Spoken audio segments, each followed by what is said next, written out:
The term alien. The moment you hear it, what comes to mind? Is it some six-eyed, eight-legged, strange creature from your most recent nightmare? Or perhaps is it some of those little green men who are cute and cuddly and are only interested in basically taking all the cows from us, but they're willing to share all the secrets of the universe with you and, be really nice and all that other good stuff? Whether it's one or the other, it's something that is pretty much the same. It's something completely unfamiliar to the human experience. And that's my episode today on this alien edition of Stories I Like, Love, and Hate. This is The Writer's Lens, and I'm your host, JCL Falto.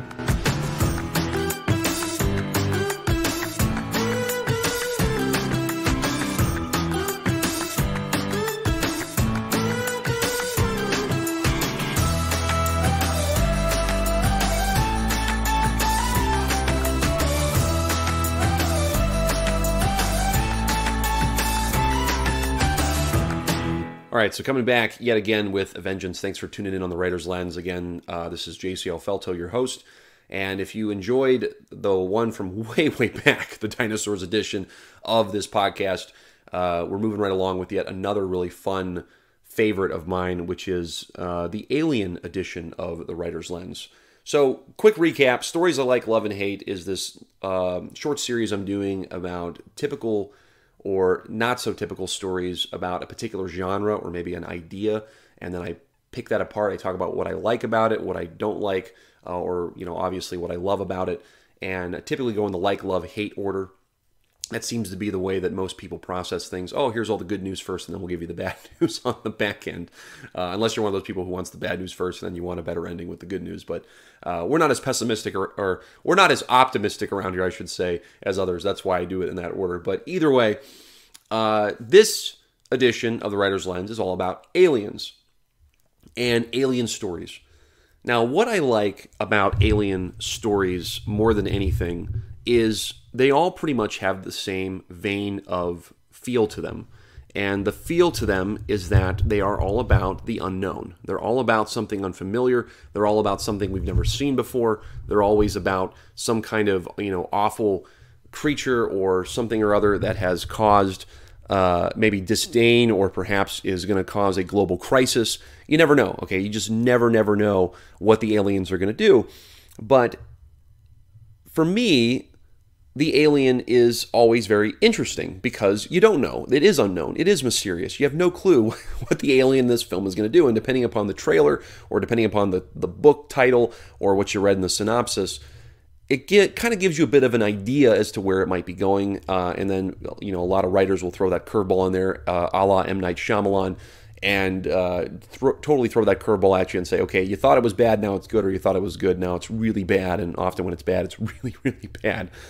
But I like alien movies and stories. I find them interesting because, again, like I said, it pings that curious nerve in all of us about, what's out there, what truly is beyond Earth's atmosphere and beyond the moon, beyond Mars, all that other good stuff. So stories I like are abounding in this. If I'm just talking film, alien films tend to fall into that category of the really horrifying, like what would happen if we ran into aliens that didn't like us. So like a la War of the Worlds, Independence Day, Alien.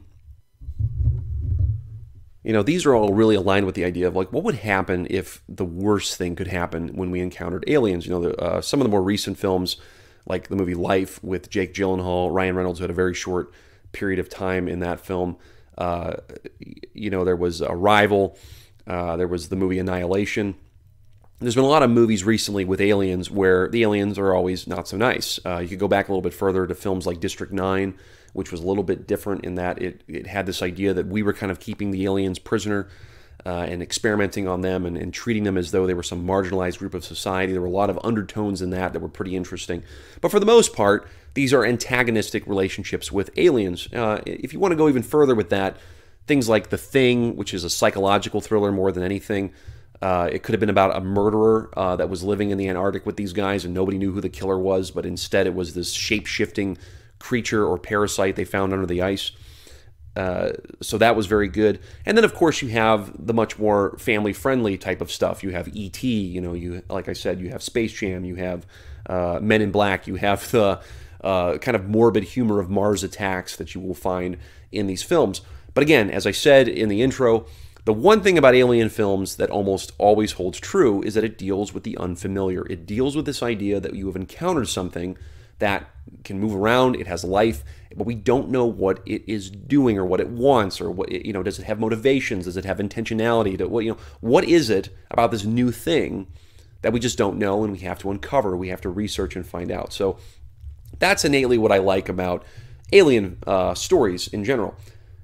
One story I love more than anything, though, which is going to play into the idea of the stories that I hate about alien stories in film, is the movie Signs with M. Night Shyamalan. Now, Signs is probably not the greatest film that Shyamalan ever made. It's one of the highest grossing films I think he ever did. But Signs, for me, was such a good alien movie because it had a crossroads of the idea of religion and aliens. And in a lot of alien stories, you don't really get that. You don't really have this expose of, okay, aliens show up on the planet and now it's a fight for survival, or it's a let's try to understand them, or maybe it's a nice alien, or maybe it's a not so nice alien. Maybe there's something bigger out there that we have to consider. There's never this obvious thing that needs to happen, which is to reconcile the idea of what would the religious people of this world do if aliens showed up, because the common theme that we have in the mainstream is that religion and aliens just don't mix. It's the idea that human beings are special, humans were made by God, there are no higher beings than us, at least in the material sense, because God created us last. We have this special place in His order of creation. There are no other animals out there. We're supposed to actually dominate the animals that we live with. We're supposed to have dominion over them. At least in a Christian sense, we're supposed to have dominion over the animals and everything else. So this idea of another race of beings on another planet that has more power than us, or perhaps is sentient like us, is a pretty, counter message to what you might see biblically. Now, again, there's nothing really in the Bible that might say, hey, God didn't create other creatures on other planets. Okay, there really is nothing in there that says that. And if God did make aliens on other planets, it just would be more of a example of His creativeness. Okay, we're going to make more things on other planets, and let my human creations come find them someday, just to reveal who I am. Because again, as far as we know, the universe is huge. Okay, it's massive. Okay, it's not this small enclosed space. The heavens extend for a very, very long time, or rather, the cosmos. But Signs was a very personal story. It was a story that was about a guy who had lost his faith. He was a former priest, Mel Gibson's character, living with his two kids. He had lost his wife in a terrible accident, and his brother, Merrill, was living with them, who was a former minor league baseball player. And these four family members are trying to understand what is happening as an alien group of creatures come to the planet, essentially to abduct human beings and harvest them, take them away. Now, that's really grisly and that's very morbid. But for me, this intersection of faith and God being involved in this was primarily the story. It was not really about aliens are attacking and we have to batten the hatches. We have to figure out how to fight to survive. They did all those things. But the story was much more about Mel Gibson's character's faith. Does he believe God is actually out there? Does God actually try to arrange things? Is God moving behind the scenes? Is God involved in our lives? Is God actually care about His creation like He says He does? Because in his life, his wife was taken from him, and taken from him in a very specific way. She was run over, or she was ran into a tree by this guy that lived in their small town. He loses his faith. He walks away from his faith. He doesn't believe God is actually looking out for him because God didn't give him the things, or promised him things that maybe he thought God was going to promise him. And so this permeates throughout his whole family. His brother has to wrestle with this idea. His kids are wrestling with this idea of faith. They're wrestling with, their mom being gone. Do you pray to your mother? Yeah, she never really answers me. There's all these deeper questions that are revolving around Mel Gibson's character about whether or not God is actually in the details, or if God's even watching over us. And so Signs, as much as it is a literal interpretation of the signs being made in the cornfields, Signs is also about the signs that God maybe sends us to get our attention, to get, hey, I'm out here. Hey, check this out. I'm looking out for you. And that's what a lot of the movie ends up being in the end was, the fact that they've been given messages. Hey, Meryl, swing away. And, and he gets the bat, he kills the alien. The fact that the son had this asthmatic condition, that the poison that would be emitted from the aliens was going to protect him. The fact that water, for whatever reason, was a poison to these creatures, and so there's water everywhere all over their house when an alien breaks in. All of these strange coincidences lead to Mel Gibson's character, again, having this moment where he goes, God, you really are kind of looking out for me. And not only that, he has this moment in the basement, of course, when the aliens are trying to break in. He starts, exclaiming out loud, don't do this to me again. I hate you. Why would you do this?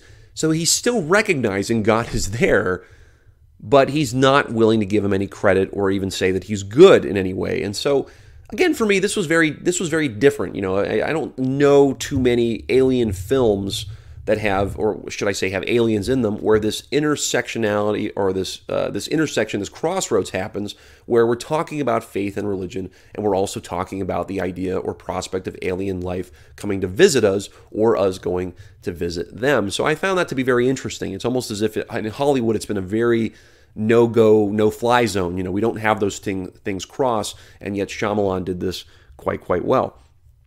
On that note, what do I hate about alien stories, right? You might go, okay, Josh, you mentioned all of these cool things, these things that you like about alien stories, these alien films. What exactly is it about aliens that you don't like, or that you hate in a sense?